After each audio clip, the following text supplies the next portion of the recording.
Hello, everybody. Welcome to Talk About Houses. I'm Todd. I'm Juana. Okay, we're going to talk about mortgage rates and because we have a lot of good data. We think I think there's a lot of people that are trying to make a decision. Yes. So we're just going to give you information and with a little analysis. But first, so you should subscribe. We have 9,972 subscribers. So we need 28 more people to subscribe this weekend. Okay. To get to 10,000. That's been our goal sort of for the month. All right. So reward Todd and subscribe, please. Okay.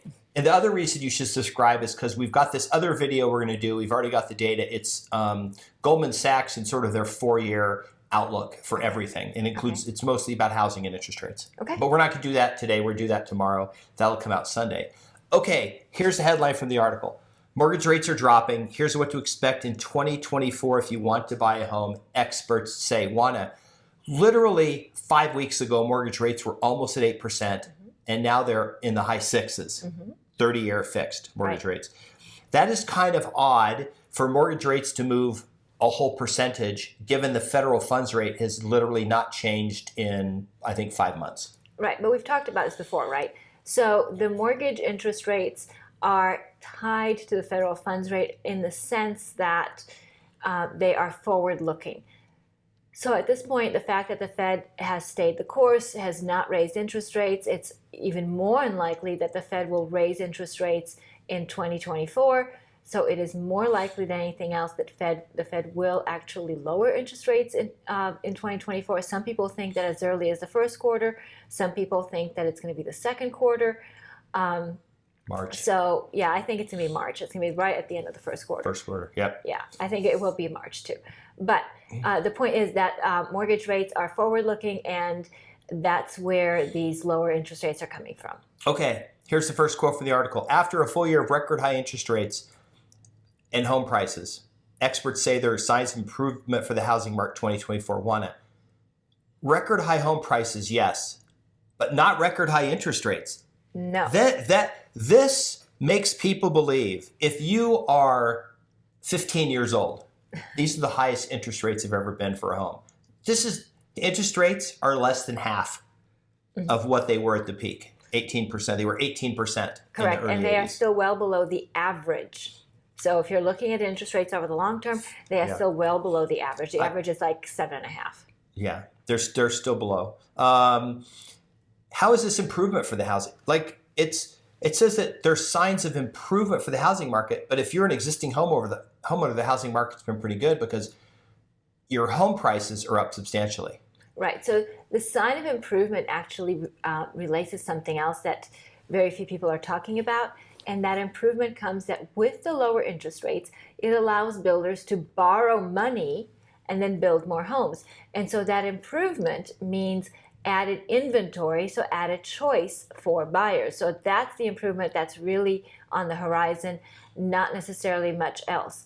The idea that current homeowners are going to all put their homes on the market, that's not going to happen. Some, of course, will, but of course, most will not. As far as affordability is concerned, that is kind of a red herring. And here's what I mean by that. The fact that interest rates are coming down, that's great. However, we are going to see more people chasing the few homes that are out there for sale, which means more likely you will have multiple offers and you'll be paying more for the home as far as the purchase price. So, that's kind of a push as far as the benefit to the buyers. The primary benefit to the buyers is an increase in inventory, both from the resale side, but especially from the new home builder side. Those obviously will not materialize for about a year because it takes that long for builders to borrow money, get land, and get going.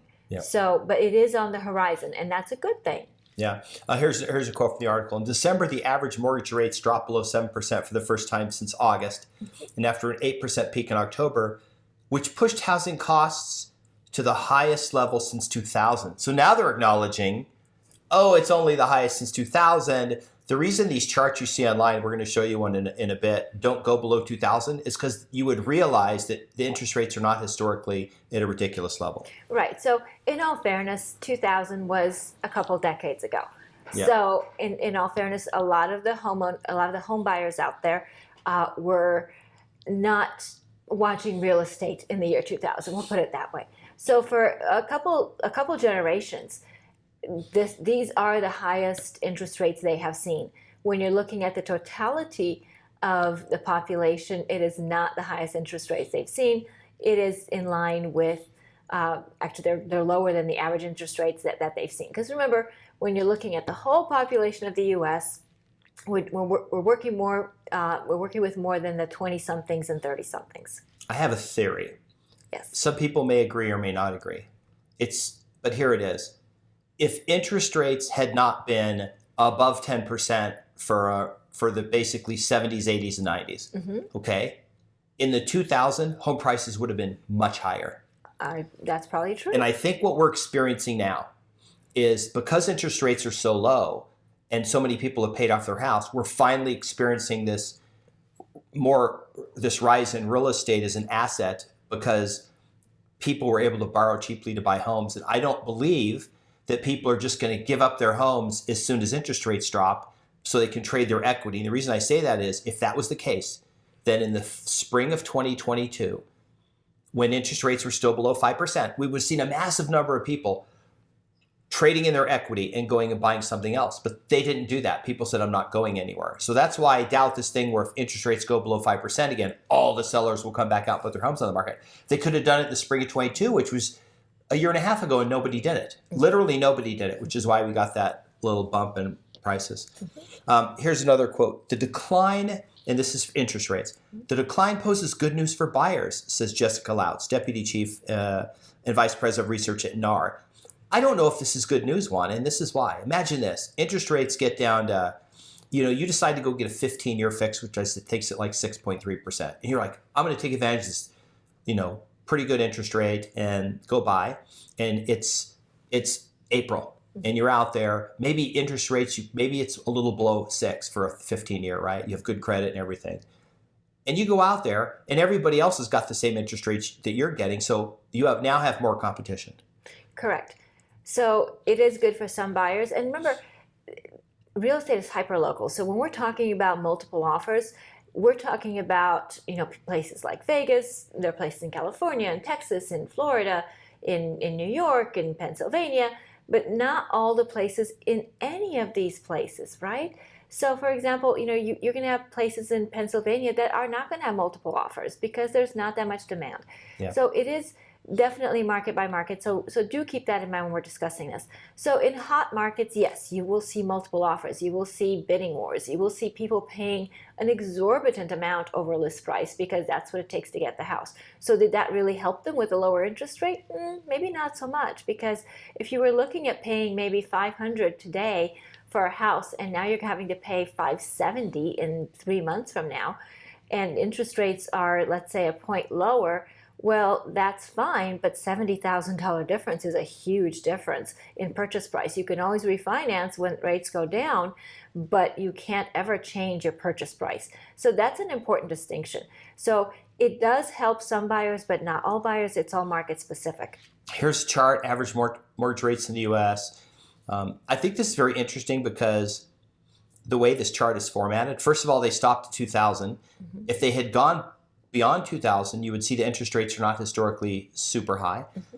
Secondly, is the bottom of this chart makes it look like interest rates are 15 times higher than they were in 2020 or 2021 because they start at the 2. And then that's the 15-year down there at the bottom. So if you look at this in reality, interest rates are really only about double, a little more than double. But this chart, the way it's formatted, makes it look like interest rates are still ridiculously high. Historically, they're not, and as you can see, they're dropping. I just thought this was the chart visually caught my eye, and I went, wait, this chart looks kind of goofy here. And then I think that was interesting. Okay, here's another quote. Juana, we were talking about this before. It should be easier for builders as rates go down, as they need to borrow to build, says Louts. Home buyers should see a greater supply as more homes will be built, she said, but it's not going to be instantly. It's not like magically you're going to walk into a sales office in March and they're going to have every home and every lot will be available and you could pick any house on every lot and they'll be super cheap. No, that's certainly not going to happen, but it will give builders a little more flexibility regarding building. What they do right now is they release anywhere between 3 to 5 lots at a time, sell them, and then build those homes. And when those homes are far enough along, then they release maybe 3 to 5 lots again and do it again. So builders are very cautious. They are limiting their building because they do not want to cannibalize their supply of buyers. They want to be able to maximize the amount that they will charge for the home and be extremely profitable. If you look at the numbers, builders have been making a killing the last couple of years. Record profits. Exactly. So they have figured out their magic formula for maximizing profits and limiting their costs. Yep. Here is a quote. This quote is from the perspective of interest rates dropping. Okay. We're expecting home price appreciation to stay flat for the next year nationally. So prices aren't really going to move much from where they're at now, Bashod said. You and I disagreed about this a little bit. Mm-hmm. You don't think that prices, if interest rates drop substantially, mm-hmm. let's say another 0.5%, 0.75% into next year, mm-hmm. that appreciation is going to stay flat? There's no way appreciation is going to stay flat because those people that were on the fence regarding the interest rate, they're going to jump back in. And like I said, when you have more buyers chasing insufficient inventory, you're going to have price appreciation. You're going to have sellers will remain most likely in the driver's seat, and they will most likely have their choice of offers. Now, again, this is not going to be everywhere, but it is going to be in the hotter markets. Here's an interesting quote. Homes were 52% more expensive than rentals this year, the highest gap on record, according to Zumper Annual Report for 2023. What does that even mean? Okay. How is a home, if I can rent a house for $2,000 a month, does that mean the house is, I can buy a house for $3,000? So I know this is one of your pet peeves. So let's say you could, well, if you could buy a home for $3,000, well, so much of that $3,000 is going to principal, is going to taxes, which are deductible from your income taxes and so on. So your effective rate is probably closer maybe to $2,400 a month. So now for $2,400 a month, or probably even less than that when you're deducting the interest payment. So your effective rate is actually probably lower than your rent payment. So that's kind of a misnomer. And the thing is that so let's take Vegas because it's an easy market for us to pick on, right? So if you spend, let's say, $400,000 on a house, and let's say that the rent, I like easy numbers, let's say that the rent is $2,000 a month. What's your mortgage payment on a $400,000 loan where you had to put down, right? Because you don't just get to walk in with zero down. You probably had to put down maybe 25%. So now your mortgage payment is probably somewhere in the neighborhood of maybe $2,500 a month. So you're actually doing better than if you were renting at $2,000 a month. Okay, here's another quote. Record high interest rates deterred more than 69% of renters from buying a home in 2023, as Zumper report found. These high costs are pushing the typical ages of renters and first-time homeowners upward. Now, I thought this was funny, first of all. I thought they were punking me when they said 69% of renters. Okay, we know the CEO and founder of Zumper. Okay, we went through a startup accelerator a long time ago when we had our own real estate tech startup. But here, if you think about this, it makes absolutely no sense. Okay, 69% of renters, they're saying, didn't buy a house. Juana, if 69% didn't buy a house, what percentage bought a house? 31%. Okay. There are 40 to 45 million renters in the U.S. So they're saying 31% of 40 million people, 12 million people bought a house last year. There were only 4 million total houses sold. And they certainly weren't all renters because you have people who already owned a home buying a different house. You had investors buying houses. You had hedge funds buying houses. So there's no way this idea that 69% of renters were deterred and that 31% bought makes no sense. Okay, the other thing that doesn't make much sense is, they're looking at these age groups, and that doesn't make sense either, right? Oh, I've got the numbers right here. Okay. Let's do the numbers, and we'll both talk about this. Meanwhile, the age of a typical first-time home buyer is 35 years. In the 1980s, people bought their first homes at the age of 28, Lout said. Market conditions and external factors such as student loan repayments, childcare costs are delaying home buying activity for many shoppers. Now, two things. This literally proves what we've been talking about. Market forces, supply and demand drive housing, not these little ancillary things that are, in theory, supposed to crash housing and everything. All that's taken in. And the fact that people are older now, well, first of all, people are living longer. So your average homeowner might have been 28 before, it's 35 now. 35 is still relatively young. It's still for most people, if you're 35, you have more than 35 years life expectancy. Well, I think, and remember, some of that first 18 years of your 35 years, you weren't able to buy a house. So you're still only 17 years an adult, and you're probably buying a house you're going to live in for 30 or 40 more years. the thing to really keep in mind, and I don't disagree with you, but I don't think that's what's doing it. I think what's doing it is that our generation got out of the house somewhere between 16 and 18 years of age. The newer generations are getting out of the house somewhere in their late 20s, maybe even later than that. There are so many people that we know whose adult children are living with them. So we're talking the 24 to 32-year-olds, they are living at home. And these are not people who are living in mom's basement playing video games. These are people who are working, they have good jobs, they have college degrees.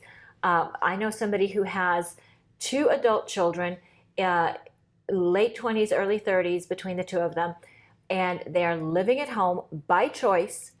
They are saving money, and they're both software engineers, and they each make 6 figures. So these are not people who could not afford to move out. These are people who are choosing to live at home because it's comfortable, because they're being treated with respect. When we were growing up, we were treated like children in the house. Our generation has learned from that experience, and we do not treat our adult children like children. We do treat them with respect. We do treat them as adults. So as a consequence of that, they are staying with mom and dad longer. So we are not the only ones in this boat. Our friends and our clients are not the only ones in this boat. I think that is a trend across the board. I think you have this generation that has decided that they're going to stay where it's economical, where it's comfortable, and they're going to save a boatload of money. So just because people are buying homes later, it's not necessarily a financial decision from the perspective of affordability. Sometimes it's a financial decision because it just makes sense to live under mom and dad's roof for free. Yeah.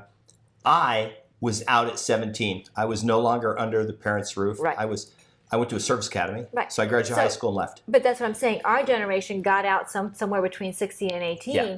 But the subsequent generations are staying home longer because it's comfy and it's free. Yeah. Here's another quote.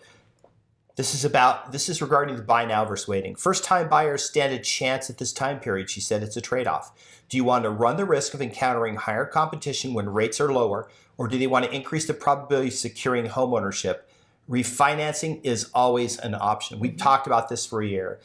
If you didn't buy, let me show you the numbers here. This is from Redfin's housing report. Okay. We said in the spring of last year, 18 months ago, the best time to have bought a house in Vegas would be in the future, October to January of last year. And we absolutely nailed it. But here's the thing from the Las Vegas housing market. Okay. Las Vegas housing market is somewhat competitive. Homes in Las Vegas receive 2 offers on average and sell in around 36 days. The median sale price of a home in Las Vegas was $414,000 last month, up 3.9% since last year. So up. The median sale price per square foot in Las Vegas is $248, up 5.5% since last year. So if you waited a year for rates to go down, rates did not go down. From the fall of last year to the fall of this year, rates actually went up. And home prices went up. So if you think going up somewhere between 4 and 5.5%, you didn't lose money, man, that's about 20 grand in equity that you lost, right? Even for a starter home. Wait till next year when interest rates are maybe below 5, if that even happens, and then go see how much the house is. So this idea that I'll wait for rates to drop I think that's a problem. Right. Yeah, I think that's the trade-off that we talk about even as investors. Do we wait? Do we buy the house now? Or do we lock in the price now, collect rent for a year, and then, we've been paying cash for houses, so we don't have to worry about interest rates. But still, we're more worried about what the house costs, right? Right. I mean, and we're competing with people in the lower end because that's where there's a greater return on investment. Yeah, when you're buying a starter home in Vegas and get outbid, it was us. So that you should not be competing against us. Here's another thing. This is the last thing, and then we're going to close out the video for today. This is a chart. This is the global amount of money market funds total. And you can see that there is 8.3 trillion in money markets. A lot of this, as you can see, as it started in 2022 and started skyrocketing over $1 trillion. I believe some of this will end up back in real estate. Some of it will end up back in real estate. Some of it will end up in bonds. Some of it will end up in the stock market. You know, it will end up all over the place. But people will start bailing out of the money markets as rates go down. Yeah, because it is. Yeah, I think so. I just think here's my take. There's pent up demand. Mm-hmm. There's people who have been waiting. Mm-hmm. At some point, they're just going to give up and buy. New home builders have been underbuilding substantially. There's all this money in money markets, in cash on the sidelines. There's investors and hedge funds that will keep buying despite what all these Grant Cardone and all these people who said that the housing market's going to crash as soon as because they'll be forced to sell all their houses and you'll be able to get ridiculous statements like that. Okay. Wages are going up. The unemployment rate's the lowest it's been. Even if there's a recession next year, unemployment's not expected to be above 5%. People are still going to have jobs. People are still going to have money. People are going to earn more money next year than they earn this year. Real estate home prices are not going to drop. So if you want to wait for home prices to drop, go for it. We actually gave a referral to a client, to an agent in Reno, and the person is waiting to buy for home prices to fall. And it's like, good luck with that. All the people who are still have been waiting since 2013 for home prices to fall, then you've missed out on, basically 100% price appreciation. Right. Okay. So what did you think? Was it interesting? Did it entertain you? Did we talk about something that made you smile, made you think? We appreciate your comments so long as they're real estate related. Please stick with real estate related comments in the comments. Remember to like the video, subscribe. If you watch this video, make sure that you've subscribed because we're trying to get that 10,000 number. And share it. Please share the video. You've got friends, you've got family, you've got people that you just know their email address. Go ahead and share the video. All you have to do is to share it. It's just click on the little arrow that says share. You don't have to do anything else. Right. If you want to copy and paste it into Facebook, make it public. That way they can share it. There you go. Yeah. There you go. So lots of ways to share the video. We appreciate it. Hit the notification bell so you get notified when the next amazing video comes out with Todd's fabulous charts. And we will see you on the next video. Bye. Bye.